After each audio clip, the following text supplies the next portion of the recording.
अस्सलाम वालेकुम और खुशामदेद। मैं हूं फहद हुसैन और आपके लिए ला रहा हूं एक नया शो वक्त न्यूज पर।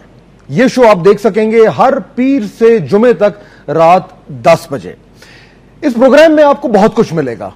जैसा कि आप जानते हैं, पहले भी अगर आप मुझे देख चुके हैं तो आपको अच्छा आइडिया होगा कि मेरे शो में आपको क्या मिलता है। यहां बहस भी होगी, दलाइल भी होंगे, तकरार भी होगी, नुक्ता नजर भी होगा, तज्जिया भी होगा, खबर भी होगी और उसके साथ साथ कुछ नजरिया भी होगा। यह सब कुछ आपको हर रात को मैं कोशिश करूंगा कि आपके लिए लेके आऊं। आप जानते हैं कि इस वक्त पाकिस्तान में टॉक शोज की कोई कमी नहीं है और हर शो जो है तकरीबन उसकी जो उसकी सिमत है, उसका तयन उसका मेजबान करता है और यही कुछ शायद इस शो में होगा। लेकिन जहां तक मेरा ताल्लुक है, यह शो शायद इसलिए मुख्तलिफ हो क्योंकि मैं पहले सहाफी हूं और फिर एंकर हूं। मुझे तकरीबन 2 दहाई से ज्यादा हो गए हैं इस पेशे में और अल्लाह ताला के फजल से हर तरह का काम करने का मुझे मौका मिला है। बहुत ओहदे मैंने संभाले हैं इस पेशे में। कैमरे के सामने भी काम किया है, कैमरे के पीछे भी किया है, अखबारात में भी किया है, कॉलम भी लिखे। गर्ज ये कि जो सहाफी कर सकता है, कोशिश मैंने ये की है कि वो मैं कर सकूं। कहना मैं ये चाह रहा हूं कि ये पेशा सहाफत, ये मेरा ओढ़ना है और यही मेरा बिछोना है और यही मेरी अक़दार का तयन करता है। चुनाचे आपको इस शो में सहाफत की झलक आएगी। अगर मैं कोई फैसले करूंगा कि क्या गलत है और क्या सही है, तो उसकी बुनियाद वो सहाफती उसूल होंगे जो हमेशा से हैं और हमेशा रहेंगे। हां, ट्रेंड्स आते जाते हैं, लोगों के आइडियाज तब्दील होते हैं, शो के फॉर्मेट तब्दील होते हैं, लेकिन जो सहाफत के बुनियादी उसूल हैं, जो सहाफत की बुनियादी अक़दार हैं, वो तब्दील नहीं होती। और इस वक्त आज के पाकिस्तान में मेरा यह ख्याल है कि ये इसलिए इतना जरूरी हो गया है क्योंकि मीडिया का रोल आए दिन अहम से अहम होता जा रहा है और जिस तरीके से हम आपके सामने मुख्तलिफ आइडियाज रखते हैं, आपके सामने बहुत कुछ, कम से कम ये बात का सही तरीके से इल्म हो कि क्या सही है और क्या गलत है, क्या अनएथिकल है और क्या एथिकल है। इसलिए मेरी कोशिश ये होगी कि अपने काफी वसी तर तजुर्बे को इस्तेमाल करते हुए मैं इस शो में आपके लिए खालिसतन कंटेंट लेके आऊं जिसके पीछे कोई एजेंडा नहीं होगा, जिसके पीछे कोई जाती या सियासी मफादात नहीं होंगे। बात वो करूंगा जो करने वाली है और उसका तयन, जैसा कि मैंने जिक्र किया, मैं अपने सहाफती उसूलों के तहत करूंगा। अगर कोई हदफ है इस शो का तो वो ये है कि हमें एक मुस्तहकम, पढ़ा लिखा और रोशन पाकिस्तान चाहिए। वक्त तब्दील हो रहा है, पाकिस्तान तब्दील हो रहा है, हम एक ट्रांजिशन में हैं और इस ट्रांजिशन में सही बात करना, सही रुख का तयन करना, सही सिमत की तरफ जाना बहुत ज्यादा अहम है। इसलिए मेरी पूरी ये कोशिश होगी कि बात ऐसी हो, बहस ऐसी हो, तकरार ऐसी हो, तज्जिया ऐसा हो जिससे आप कुछ ना कुछ हासिल कर सके। कोशिश मेरी पूरी है, जज आप खुद होंगे। इस थोड़ी सी तमहीद के बाद अब चलते हैं आज की जो अहम खबरें हैं। काफी कुछ हो रहा है पाकिस्तान में। पहले मैं जिक्र करूंगा दिफा पाकिस्तान काउंसिल की उस रैली का जो कि आप जानते हैं कि इस वक्त रावलपिंडी तक पहुंच चुकी है और इस रैली का जो मकसद यह है कि जो नेटो सप्लाई रूट खोला गया है उसके खिलाफ एहतजाज। सवाल यह पैदा होता है कि क्या यह एहतजाज, यह लॉन्ग मार्च, यह रैली सही है या गलत है? मेरी राय में यह गलत है। क्यों? इसलिए क्योंकि जब नेटो सप्लाई रूट बंद किया गया तो बिल्कुल सही किया गया था, लेकिन उसके बाद हमारे पास 2 चॉइसेस थी। या हम कुछ अरसे के बाद अपना पॉइंट प्रूव करके नेटो सप्लाई रूट को खोल देते और या उसे बंद रखते। अब इस वक्त तकरीबन 7 महीने के बाद, सलाला के साने को 7 महीने हो चुके हैं, उसके बाद हम या तो अपनी इस पोजीशन पे अड़े रहते और कहते कि हम अमेरिका और नेटो जो अफवाज हैं उनसे सींग लड़ाएंगे, या फिर हम ये कहते कि हम जो प्रूव करना चाह रहे थे, जो साबित करना चाह रहे थे, वो हम कर चुके हैं और अब हम अमेरिका की वापसी की जो राह है उसको हमवार करेंगे। हां, गलतियां हुई। क्या हुकूमत ने तमाम तर सूरत हाल को बिल्कुल सही तरीके से निपटा? नहीं, बहुत गलतियां हुई। पहली गलती तो यह थी कि इस इशू को पार्लियामेंट भेजा गया। पॉलिसी मेकिंग पार्लियामेंट का काम नहीं है, दुनिया में कहीं नहीं होता, यह काम हुकूमतों का होता है। लेकिन क्योंकि यह बड़ा फैसला था और क्योंकि हमारी हुकूमत कुछ कमजोर थी, तो वो पार्लियामेंट की ओर में जाकर उसने कोशिश की कि यह फैसला किया जाए और उस तरीके से शायद हुकूमत ने अपने लिए वो घड़ा खुद खोदा जिसमें वो जाके फिर गिरी। बहरहाल जो कुछ हुआ सो हुआ, लेकिन इस वक्त यह अहम था कि यह खोला जाए। दिफाए पाकिस्तान काउंसिल को पूरा हक है अपना एहतजाज करने का, लेकिन इस मौके पर, इस इशू पर ऐसा एक माहौल बनाना जिसपे एक नया तनाजा खड़ा हो जाए, दिफाए पाकिस्तान काउंसिल अपनी सियासत तो शायद चमका सकती है, लेकिन उससे ज्यादा कुछ नहीं। और शायद यही वजह है कि पीएमएलएन और नून लीग ने उनका साथ नहीं दिया। बहरहाल अब देखते हैं कि जब ये रैली जो है वो क्या इस्लामाबाद तक आती है, नहीं आती, और उसके बाद क्या होता है।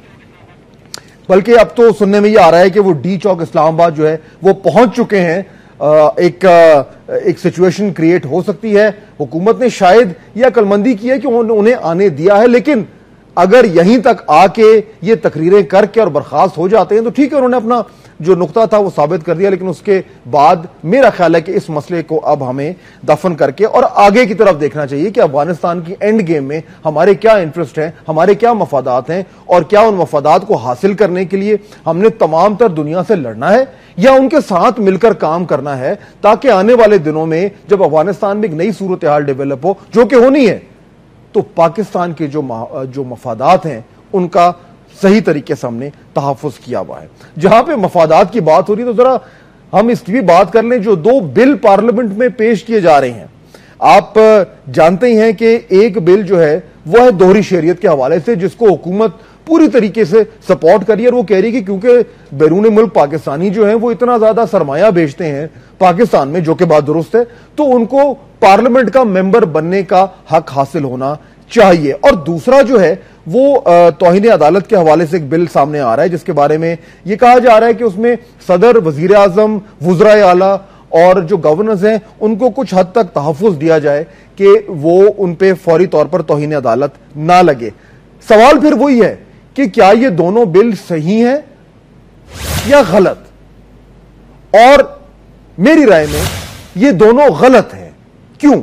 वजह बिल्कुल बुनियादी है। दोहरी शरीयत का बिल ऐसे वक्त पे लाया जा रहा है जब हुकूमती और अपोजिशन के मुख्तलिफ मेंबरान को सुप्रीम कोर्ट ने, जो जिनके पास दोहरी शरीयत थी, उनको सुप्रीम कोर्ट ने फारिग कर दिया है।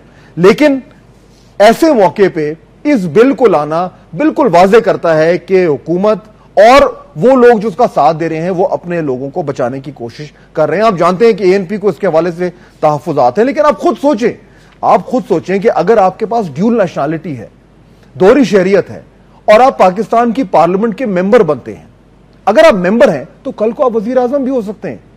लेकिन मिसाल के तौर पर एक एग्जांपल देता हूं, ये मेरे हाथ में अमेरिका की जो अगर आप अमेरिका की शहरियत आपको मिलती है, जो हलफ आप उठाते हैं, वो अगर आप हलफ देखें तो इसमें लिखा हुआ है कि जो शख्स अमेरिकी शहरियत ले रहा है उसको जो है वो ये कानून के मुताबिक अगर जरूरत पेश आए तो अमरीकी तहफ़्फ़ुज़ात, अमरीकी जो मफादात हैं उनके तहफ़्फ़ुज़ में हथियार भी उठाने पड़ेंगे। और ये कि ये शख्स जो अमरीकी शहरियत हासिल कर रहा है वो मुकम्मल तौर पर तमाम तर वफादारी अपनी दूसरी मुल्क से जो है उसको खत्म करेगा।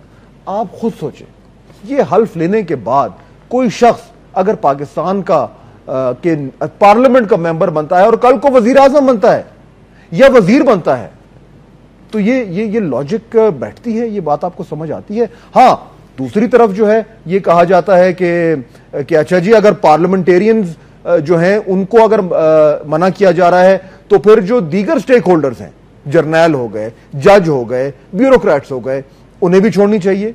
ठीक है, ये मंतक है, लेकिन इसका यह मतलब नहीं कि आप एकदम ये बिल लाकर और ये कहें कि तमाम जो बैरून मुल्क पाकिस्तानी हैं उनको इस शहरियत का, पार्लियामेंट का मेंबर बनने का हक है। ये इसके पीछे जो इंटेंट है वो मैलिफाइड है। दूसरा बिल जो है कंटेम्प्ट ऑफ कोर्ट का, उसकी टाइमिंग भी निहायत ही अजीब है। कैसे, बताऊंगा आपको ब्रेक के बाद।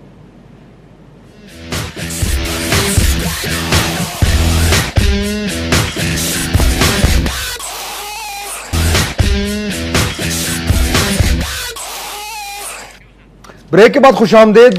ब्रेक से पहले मैं आपको बता रहा था जो बिल्स इस टाइम पार्लियामेंट के सामने आ रहे हैं उसमें क्या प्रॉब्लम्स हैं। जो पहली बात मैंने की दोहरी शहरियत के हवाले से, वो मैंने कुछ नुक्ता नजर आपके सामने रखा। दूसरा जो बिल है कंटेम्प्ट ऑफ कोर्ट के हवाले से, अब उसकी टाइमिंग आप देखें। पार्लियामेंट का हक है वो लेजिस्लेशन करे, लेकिन नियत जो है, नियत वो प्रॉब्लम है। एक ऐसा वक्त जब एक वजीर आजम जो है उसको तौहीन अदालत के इल्जाम पर फारिग कर दिया गया है और जो दूसरा वजीर आजम है उसको तारीख मिल चुकी है, पेशी मिल चुकी है। इस वक्त पे एक ऐसा बिल लाना जिससे साफ जाहिर हो रहा है कि उसका मकसद है वजीर आजम को बचाना। ये प्रॉब्लम ये है। प्रॉब्लम ये नहीं है कि पार्लियामेंट का के पास ये राइट है या नहीं है। इसको अगर आप टाइमिंग के हवाले से देखें तो जो मैलिफाइड इंटेंट है, नियत है, वो गलत लग रही है। यानी कि ये जो दोनों बिल आ रहे हैं, इन दोनों में कॉमन क्या चीज है? एक तरफ दोहरी शहरियत का जिसमें मफाद है, अपने लोग फारिग हो रहे हैं, और दूसरा बिल तौहीन अदालत का जिसमें अपने लोगों को बचाने की कोशिश की जा रही है। इन दोनों बिल्स में जो कॉमन चीज है बदकिस्मती से, वो है जाती मफाद।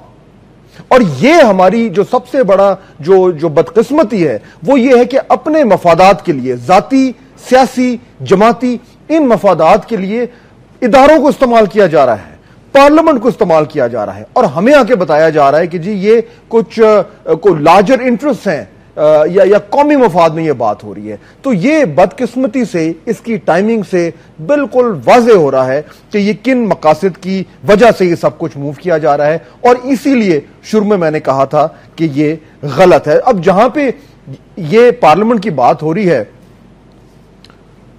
तो निहायत एहतराम से, माजरत के साथ, अगर मैं चीफ जस्टिस साहब का भी जिक्र कर लूं, हफ्ते को उन्होंने तकरीर की और उसमें चीफ जस्टिस साहब ने यह कहा कि अदालत हर उस कानून को खत्म कर सकती है जो आइन से मुतसातिम हो, और उन्होंने यह भी कहा कि पार्लियामेंट की बालादस्ती की जदीद जमाने में कुछ जगह नहीं है या कुछ कम हो गया। ये मैं कोशिश कर रहा हूं कि जो उन्होंने कहा उसको एक्यूरेटली आपके सामने रखूं।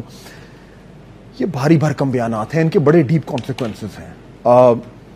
जो बात उन्होंने की उस पर बहस हो सकती है और मैं ये नहीं कहूंगा कि वो गलत है, लेकिन सवाल ये पैदा होता है कि क्या इस वक्त ये बयानात देना सही था या गलत था? और निहायत ही माजरत के साथ मैं चीफ साहब से ये गुजारिश करूंगा कि ये गलत था।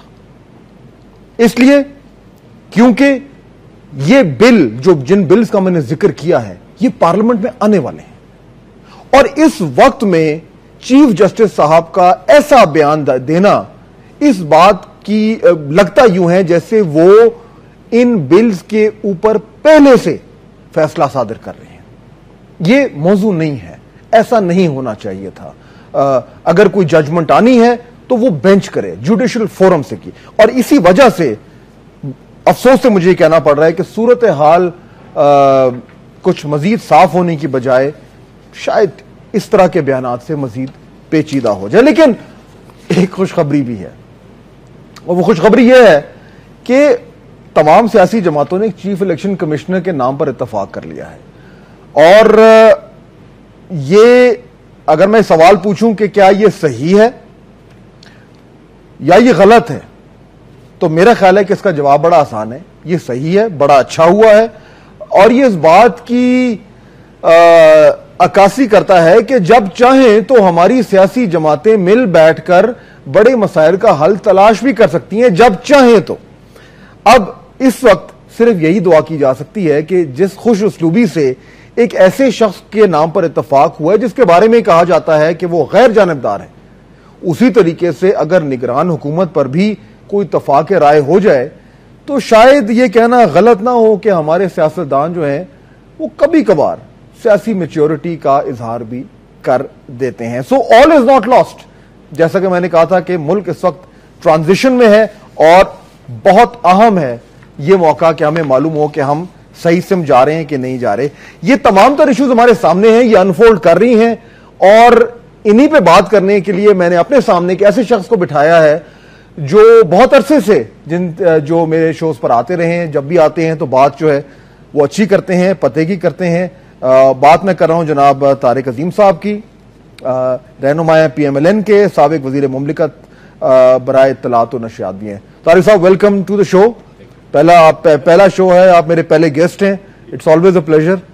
ये जो सूरत हाल सामने बन रही है तारिक साहब, पहले तो मुझे ये बताएं कि ये जो दिफाए पाकिस्तान की रैली इस वक्त डी चौक पहुंच चुकी है, ये गेम चेंजर है या ये अपनी सियासत चमका रहे हैं, शोर शराबा कर लेंगे, अपने बेस को मोबिलाइज कर लेंगे और उसके बाद अपने अपने घरों को चले जाएंगे?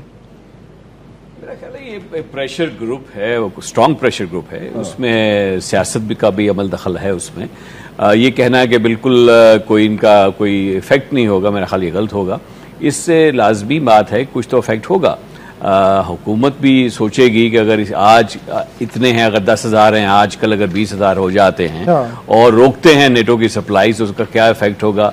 अभी नई इन्होंने प्यार इनका बढ़ाया है अमेरिका के साथ, उस पर क्या इफेक्ट होंगे, और तो उसमें काफी सारे इसमें इफेक्ट आ सकता है। देखिए तारिक साहब, ये अभी जो आपने कहा ना कि प्यार बढ़ा है, इससे मुझे ये लगता है, correct me if I am wrong, कि ऑपोजिशन कह रही है कि नहीं ऐसा नहीं होना चाहिए था। हालांकि अंदर से मेरा ख्याल है अंदर से आप लोग खुश हैं क्योंकि ये एक रियलिस्टिक अप्रोच थी।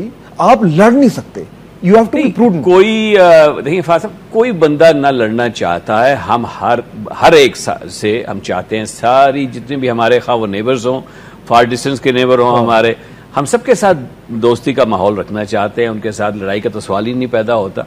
लेकिन अगर हम चाहते हैं तो बराबरी की उस पे लेवल पे आके हम दोस्ती चाहते हैं। हम किसी की हेजमनी नहीं चाहते कि हर वक्त हमें डिक्टेट करते रहे। और बिलखसूस इस वक्त जबकि सलाला पोस्ट पे जो हमला हुआ है, देखिए उस पे आप जरूर नजर रखें कि क्या वजह क्या हुई। लेकिन वो तनकीद आपने कर ली जी, तो हो जाएगी, लेकिन सड़कों पे तो नहीं आ रहे ना। बड़ी बात थी ना। अब देखिए फैसला जो होना चाहिए था, एग्जीक्यूटिव का फैसला होना चाहिए था। हुकूमत फैसले करती है, ठीक है, फॉरेन पॉलिसी उनकी पॉलिसी, डोमेन उनका है।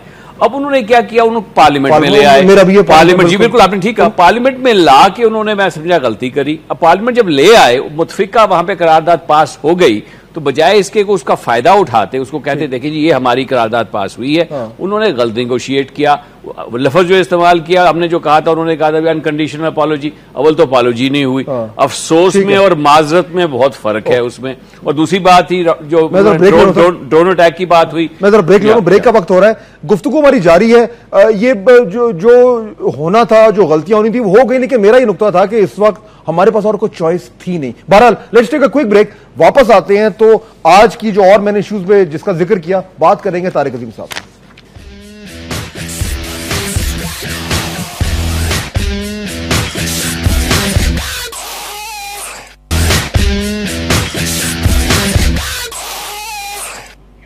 ब्रेक के बाद खुशामदेद गुफ्तगू कर रहे हैं, जो बड़े इश्यूज हैं चंद, और इस बात का तयन करने की कोशिश कर रहे हैं कि ये जो फैसले हो रहे हैं ये किस बुनियादों पर हो रहे हैं। मेरी राय मैंने आपके सामने रखी, अब मैं राय पूछता हूं तारिक अजीम साहब से। तारिक साहब, ये जो बिल सामने आए हैं, मेरा ये नुक्ता नजर था कि ये जाती मफादात है, एक दूसरे को बचाने की कोशिश की जा रही है, चाहे वो दोहरी शहरियत हो, चाहे वो ये तौहीन अदालत का बिल हो।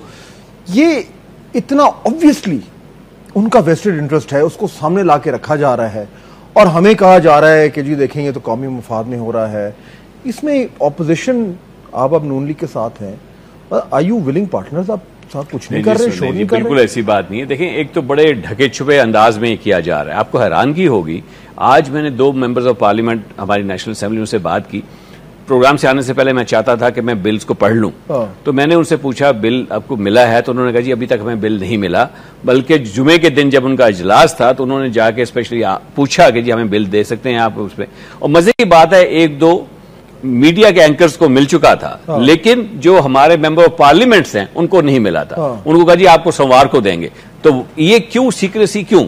अगर आपने डिबेट करनी चीज पे तो why not tell them before hand.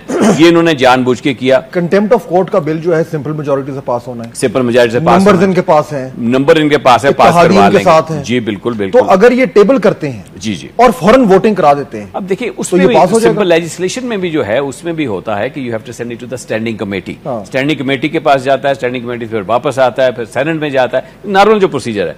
अब इसको अगर रफ शॉट के तरीके से उसको पास कर लेंगे, फिर देखिए फिर दोबारा आपके साथ महाजराई शुरू हो जाती है अदलिया के साथ।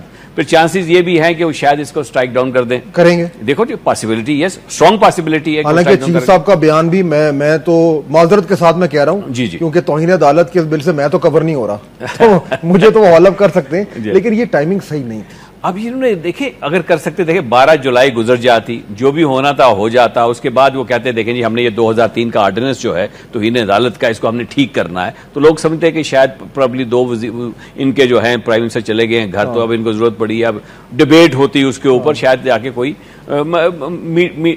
वाया मीडिया निकल आता। लेकिन इसमें जाके इतनी उजलत से, और जैसे आपने बिल्कुल ठीक कहा, टाइमिंग, मैलिफाइड इंटेंशन, बुरी नीयत से लेके आ रहे हैं इस वक्त, और इस वजह से जानबूझ के ये ओवरनाइट इसको करना चाहते हैं, जो मैं समझता हूं जो गलत। तो इसमें जब ये बिल आएगा और इसको अगर ये रश थ्रू करने की कोशिश करेंगे, आप लोगों के पास नंबर्स तो है नहीं जी जी, लेकिन माशाल्लाह आप लोगों के पास गले हैं, और उनमें आप में से आपकी जमात में चंद लोग हैं जिनकी आवाज ज्यादा ऊंची है, तो वो शोर शराबा, वो एहतजाज, वो उसको क्या करेंगे? जी एहतजाज किया है, आज भी एहतजाज किया है। आज अब्बासी साहब ने, तैयब अब्बासी साहब ने बड़ा स्ट्रांगली इस पे कहा है। उन्होंने कहा इससे दिन है पार्लियामेंट्री हिस्ट्री में। बिल्कुल एहतजाज हुआ, होएगा एहतजाज, लेकिन जैसे आपने बिल्कुल कहा इनके पास सिंपल मेजॉरिटी है और उसको एहतजाज करके बुलडोज कर लेते हैं बिल को ये, तो फिर डर यही है कि उनकी जो महाजराई है अदालत के साथ वो मजीद बढ़ेगी। ऑलरेडी कोई इतने अच्छे रिलेशंस नहीं है। 4 इंपॉर्टेंट केसेस आ रहे हैं इसी वीक में, आप देख लें।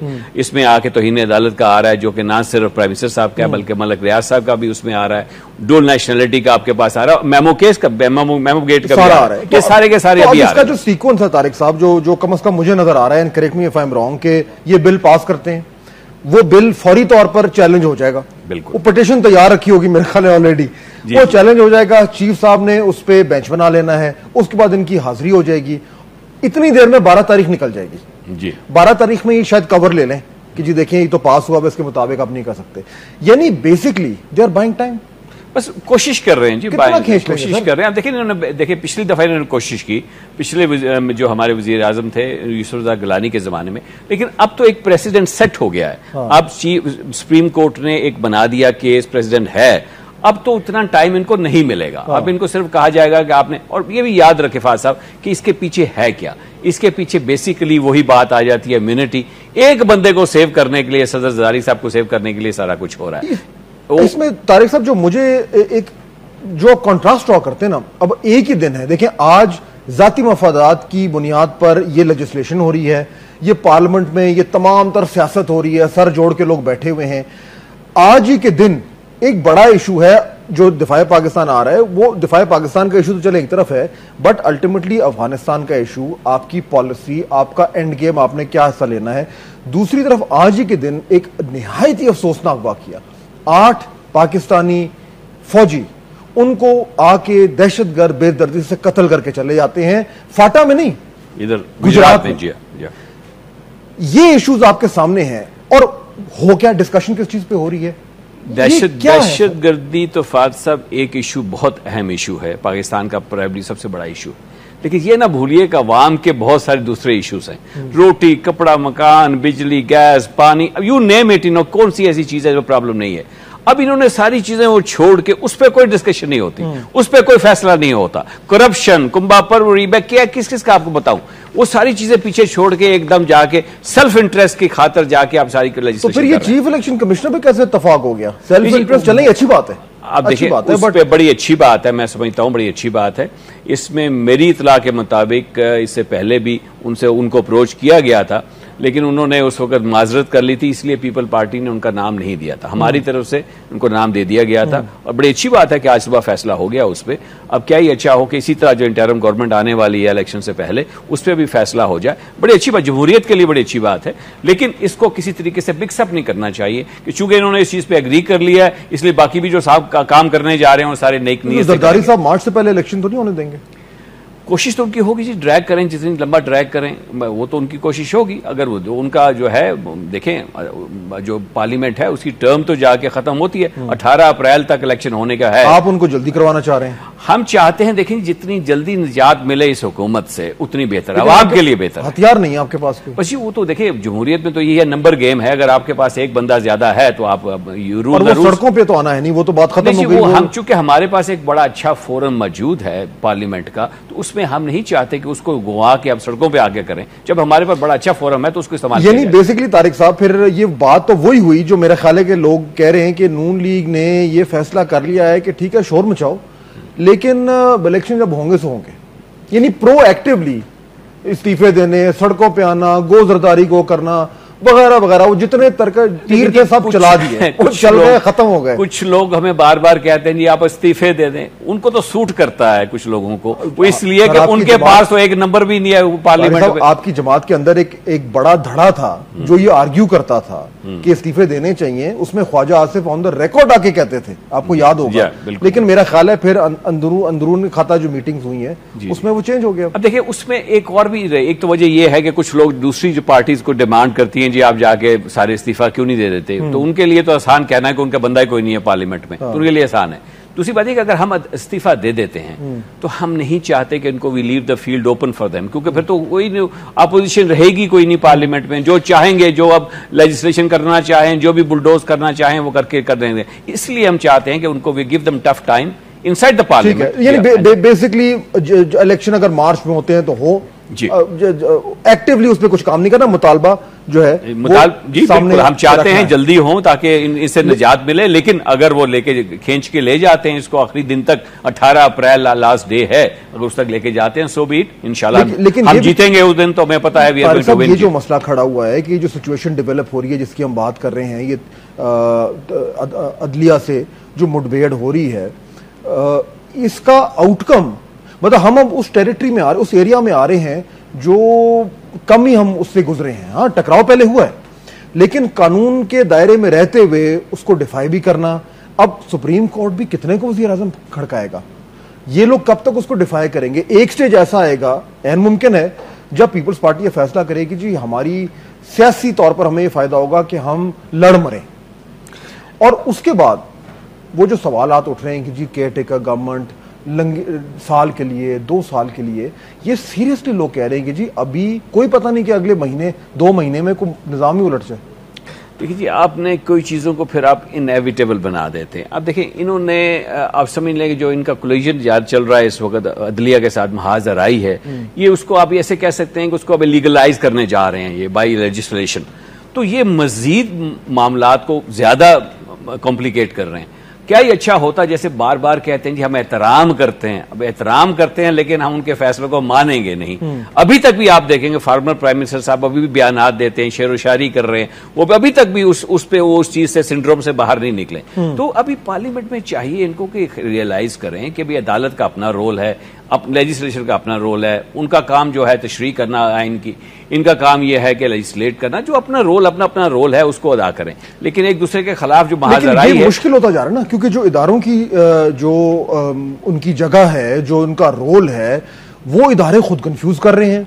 अब अगर पार्लियामेंट जो है वो अपने रोल को बड़ा देख रहा है तो सुप्रीम कोर्ट भी देख रहा है, वो भी कह रहे हैं। यानी ये एक जो कंफ्यूजन होती जा रही है जिसकी बुनियाद पर एक अजीब सी सूरत हाल डेवलप हो रही है। और कहा फिर जाहिर बात ये जा रहा है कि एक ऐसा स्टेज आना है तारिक साहब जहां पे आपकी कानून और आपका आइन खत्म हो जाएगा और फिर टकराव है, और टकराव होगा तो फिर वही होगा जो हमेशा होता रहा है। जी देखिए, ये बहुत मैं समझता हूँ बदकिस्मती होगी, बड़े मुश्किल से आके जमहूरियत जो है, देखिए 4.5 साल तो इन्होंने अच्छा वक्त गुजार लिया। मैं समझता हूँ इनको बड़ा अच्छा चांस था, यानी कि जितना अच्छा चांस पीपल पार्टी को इस दफा मिला है, यानी कि मुस्लिम लीग नवाज ने, हमने ताने सुन के कि जी फ्रेंडली अपोजिशन है, उनको देखा, लोग कहते थे नकालो इनको, मियां नवाज शरीफ साहब कहते थे नहीं मैं नहीं चाहता जमहूरियत डिरेल हो, तो उन्होंने ये सब कुछ ये अपने आप ऊपर लिया, लोगों से ताने सुने, लोगों से बातें सुनी, लेकिन उनको, लेकिन फिर भी इनके बावजूद इन्होंने कोई ऐसा काम नहीं किया जिससे अवाम को बेहतरी हो। अच्छा, खबर ये आ रही है तारिक साहब के तौहीन अदालत का जो बिल है वो कौमी असेंबली में हो गया मंजूर, ये अभी आ रही, तो ये बात हम वही कर रहे थे। जी बिल्कुल। अब ये अब ये मंजूर हो गया, अब ये सेनेट में जाएगा, सेनेट में इनके पास नंबर पास हो गया। तो उसका मतलब है कि जो अभी आप भी बात कर रहे थे, मैं भी कह रहा था कि मंजूरी से पहले तो बहस होती है ना। ये हर बंदा अपना नुक्ता नजर देता है, पार्लियामेंट के अंदर भी होती है, पार्लियामेंट के बाहर भी होती है। उसके बाद ये तो जोक, देखें, ये तो अंधे को भी नजर आ रहा है कि ये सारा कुछ क्यों किया जा रहा है। ये सारा कुछ जो है अपने प्राइम मिनिस्टर साहब को सेव करने के, उनको बचाने की खातिर 12 जुलाई के लिए किया जा रहा है। जिस तरह दोहरी शरीयत का आपने बात की है कि 4-5 बंदों को बचाने की खातिर आप पूरी का पूरा चेंज कर रहे हैं, सिस्टम सारा चेंज करने जा रहे हैं। तो अगर इस तरह आप करेंगे सिर्फ इस वजह से कि आपके पास पार्लियामेंट्री मेजॉरिटी है, तो ये मिसयूज, बल्कि मिसयूज भी मैं कहूंगा ये अब्यूज है अपनी पार्लियामेंट्री मेजॉरिटी का, कि आपके पास है तो आप उस पर इस्तेमाल करेंगे। ऑपोजिशन ने वॉकआउट कर दिया, ठीक है, ये में खबर आ रही है, बिल मंजूर हो गया, ऑपोजिशन ने वॉकआउट कर दिया। मुझे ये बताएं कि ये इस खबर के बाद अगर मेरे जैसे लोग या पाकिस्तानी अवाम ये उंगलियां उठा के कहते हैं कि ये लोग जो दिन रात जमहूरियत के गुण गाते हैं, जो जमहूरियत के नाम पे हर उल्टा सीधा काम करते हैं, जब वो ये हरकत करेंगे तो कल को हम उंगली नहीं उठाएंगे, फिर हम कहेंगे जी ये जमहूरियत इसका नाम है। ये अपने पैर पे खुद कुल्हाड़ी मारी जा रही है। और तारिक साहब इतनी हट धर्मी, बहुत अच्छी बात की है। देखें, ये जमहूरियत नहीं है, जमहूरियत के नाम पे मुनाफिकत है। देखिए, जमहूरियत शोर करने से या जमहूरियत का राग अलापने से जमहूरियत आ नहीं जाती। जमहूरियत को प्रैक्टिस करना पड़ता है, लोगों को बताना पड़ता है कि भाई ये जमहूरियत है। आपके नुमाइंदे बैठे हुए हैं, ये बहस कर रहे हैं, कुछ आपके फेवर में बात कर रहे हैं, आपके खिलाफ बात कर रहे हैं, और उसके बाद डिटेल बहस, जो टाइम होना चाहिए स्टैंडिंग कमेटी को भेजें, वहां पर डिटेल बहस हो। इसमें वॉकआउट के अलावा और कोई ऑप्शन नहीं है, तरीकाकार कोई नहीं है जी। आप क्या करें वहां पे? जो आप हंगामा तो करना नहीं चाहते, वहां पे आप क्या कर सकते हैं? वहां पे आपने वोट देने का फायदा कोई नहीं है। जिसके पास ब्रूट नंबर्स हैं वो जो मर्जी कर ले। जी बिल्कुल। अब इसमें नीयत की बात है। अगर कोई अच्छी जमहूरियत है तो वहां पे वो जानते हैं कि देखिए हम ऐसा बुरा काम नहीं करने जा रहे, हम जो है अवाम के उनके लिए उनकी फेवर में उनके लिए ये काम कर रहे हैं। और अपोजिशन, अगर वो अपोजिशन करना भी चाहते हैं तो वो पॉइंट्स पे अपोजिशन करेंगे कि आप इसमें ये थोड़ी सी चेंजेस कर दें, हम आपके साथ एग्री करेंगे। यानी वो जो पहला स्टेप है जिसकी हम बात कर रहे थे, वो पहला कदम अब ले लिया गया है, ये हो गया है। अब ये चैलेंज होगा, मेरे ख्याल में जल्दी हो जाएगा, और उसके बाद वो एक सिलसिला शुरू हो जाएगा कि पेशी, फिर उसकी जिसे कहते हैं कि उसकी डिफाइंस, फिर उसकी पेशी, फिर उसका हियरिंग, फिर आर्ग्यूमेंट, फिर जजमेंट। इसके अलावा फाज साहब, आपने ये भी देखा कि आपने बड़ा गौर से देखा होगा कि उसके अंदर, अदालत के अंदर जो वकला इनके गए वहां पे, उन्होंने अंदर तो बहस नहीं की। फॉर एग्जांपल इम्यूनिटी पे बारहा कहा गया कि जी आप इम्यूनिटी पे बात करना, जो प्रॉब्लम है, जो कि रूट कॉज यानी कि जड़ है इस प्रॉब्लम की, वो है इनकी जो है वहां पे स्विट्जरलैंड में पैसा पड़ा हुआ है, जो वहां पे हुई है मनी लॉन्ड्रिंग। बेसिकली तो 11 सेक्टर है तो मियां नवाज शरीफ पहले वहां जाते हैं, ये बाद में जाते हैं वहां पे, लेकिन बाकी ट्रेवल्स के लिए उनके पास बहुत टाइम है। लेकिन जो एक कंफ्यूजन रहा है नून लीग की तरफ, मैं भी इसलिए आ रहा हूं क्योंकि आप मेरे साथ बैठे हैं तो मैं क्लियर करना चाहता हूं। जो मैं बहुत ज्यादा पीछे नहीं जाना चाह रहा, बहुत कुछ था वो हो गया, गुजर गया। अब फॉर एग्जाम्पल ये दोहरी शरीयत वाला इशू है, इसमें भी कंफ्यूजन है, कोई कुछ कह रहा है, कोई कुछ कह रहा है। टीवी पे आके ये लग रहा है कि किसी ने बैठकर मीटिंग के अंदर ये फैसला नहीं किया कि इस इशू पे हमारी जमात की ये पोजीशन होगी। देखिए, इस पे ये देखें, कल मियां नवाज शरीफ साहब ने फ्रैंकफर्ट में एक ओवरसीज पाकिस्तानी का कन्वेंशन हुआ, उस पर उन्होंने डिटेल में बात की और उन्होंने कहा ये ऐसा इशू नहीं है जो उसको बैठ के ओवरनाइट आप हल कर लें। हम चाहते हैं आप लोगों को वोट भी मिले, आपका से भी होना चाहिए, लेकिन क्या आपको हक होना चाहिए अगर आपके पास डुअल नेशनलिटी है कि आप जाके वहां पे इलेक्ट भी हो सकें एज पार्लियामेंट के मेंबर्स। अब ये एक ऐसा इशू है जिसमें बहुत सारी कॉम्प्लिकेशंस हैं। हमने उनको राइट दिया हुआ है डुअल नेशनलिटी का, लेकिन कई ऐसी प्रॉब्लम्स हैं कि वहां पे उनको कई दफा मजबूरन वहां पे शरीयत भी लेनी पड़ती है। मसलन अगर वहां पे बिजनेस पॉलिसी नहीं है, इसका मतलब है। नहीं जी, पॉलिसी इसलिए नहीं है कि अभी तक इसके ऊपर कोई डिस्कशन नहीं हुआ। आपकी बात मैं मानता हूं, हर पार्टी, देखिए जी, बिल अगर आ गया, क्यों आया? इसलिए कि अब देखें, एक दो बंदे हैं इनके जिनका आप रोज सुप्रीम कोर्ट कहती है जनाब अपनी वो ले आए अपना रिनंसिएशन RN1 फॉर्म ले आइए आप, वो रोज कहते हैं जी कल आ जाएगा, परसों आ जाएगा। हमें भी पता है क्यों लेके आ रहे हैं, 3-4 बंदों की जान बचाने की खातिर आप सारा कुछ। लेकिन इशू कब से चल रहा है तारिक साहब? ये अब मेन ऑपोजिशन जमात है, मेन, अगर वो इस इशू पे एक यूनिफाइड स्टैंड नहीं दे रही तो उसका मतलब है कि या तो उनकी थिंकिंग क्लियर नहीं है, या उन्होंने सोचा नहीं है, या वो इधर भी खुश करना चाह रहे हैं, इधर भी खुश करना चाह रहे हैं। ये तो बड़ी वीक पॉलिसी है। देखिए, ये चूंकि कॉन्स्टिट्यूशन में मामला बड़ा क्लियर है कॉन्स्टिट्यूशन का जो आर्टिकल है वो साफ कहता है कि अगर आपके पास डुअल नेशनैलिटी है तो आप इलेक्शन नहीं लड़ सकते। तो इसलिए अब ये मामला ठीक है, या तो ऐसा होता ना कि वो चीज अवेलेबल ना होती तो हम बैठ के बहुत अरसे से बहस कर रहे होते। अब चूंकि बड़ी क्लियर बात थी, अब उसमें जाके अब इन्होंने सडनली कहा जी कि हम जाके कॉन्स्टिट्यूशन कर रहे हैं, अमेंड करने जा रहे हैं। कल अगर वोटिंग आ गई तो आप लोग क्लियर नहीं होंगे? नहीं जी, उसमें हमारा तो बहुत क्लियर है कि उसमें अव्वल तो ये उनके पास 2/3 मेजॉरिटी है नहीं, 228 बंदे हैं नहीं इनके पास, तो उसको पास नहीं कर पाएंगे। लेकिन बहरहाल अगर इसकी कोशिश करते हैं, हमारी जमात ने, मियां साहब ने कल जैसे मैंने कहा फ्रैंकफर्ट में कहा है कि इसके ऊपर बहस होगी। मुझे याद आज भी हमारी बात हुई है, आज भी हमने बात की है और इंशाल्लाह जल्दी with in the next few days मैं बात कर रहा हूं कि इस ऊपर डिटेल डिस्कशन होगी और एक पॉलिसी पेपर हम पब्लिश करेंगे जिसमें पोजीशन लेंगे, जिसमें पोजीशन होगी बड़ी क्लियर पोजीशन, जिसमें ये नहीं होगा कि कुछ लोग टीवी पे कुछ और कह रहे हैं और कह रहे हैं कि जी मेरी ये बड़ी क्लियर पोजीशन होगी। मैं आपसे वादा करता हूं कि बड़ी क्लियर पोजीशन होगी, बड़ी शॉर्टली होगी। जैसे मियां साहब वापस आ रहे हैं, अभी जैसे आते हैं एक इजलास बुलाया जा रहा है, उस पर बड़ी क्लियर पोजीशन होगी। मैं समझता हूं कि बड़ी अवाम को भी पता चलेगा इसमें मुश्किलात क्या हैं और उनको ओवरसीज पाकिस्तानी को क्या राइट्स होने चाहिए उनके और क्या उनके राइट्स नहीं होंगे। बहुत शुक्रिया तारिक अजीम साहब मुझे ज्वाइन कर रहे थे। जो अहम आज के इश्यूज हैं उन पे हम कुछ गुफ्तगू कर रहे थे। वक्त मेरे प्रोग्राम का खत्म हो रहा है, जैसा कि आप जानते हैं पहला प्रोग्राम था। इंशाल्लाह आने वाले दिनों में आपके सामने और सैर हासिल गुफ्तगू पेश करूंगा। जो अहम इश्यूज हैं उन पे तज्जिया भी पेश होगा। जाने से पहले सिर्फ इतना कहूंगा कि जो कुछ इस वक्त पार्लियामेंट में हो रहा है, जो कुछ इस वक्त पार्लियामेंट के बाहर हो रहा है, पाकिस्तान के अवाम को बिल्कुल साफ नजर आ रहा है कि कौन किसके लिए क्या कर रहा है। और जब तक ये क्लियर रहेगा तब तक मेरा ख्याल है कि जो हमारी क़यादत है, सियासी क़यादत, उसको इस तरह के बिल्स लाकर उन्हें पास कराकर कम से कम अवाम की सपोर्ट लेना बहुत ज्यादा मुश्किल है। आपसे इंशाल्लाह मुलाकात होगी कल। फहाद हुसैन को इजाजत दीजिए। अल्लाह हाफ़िज़।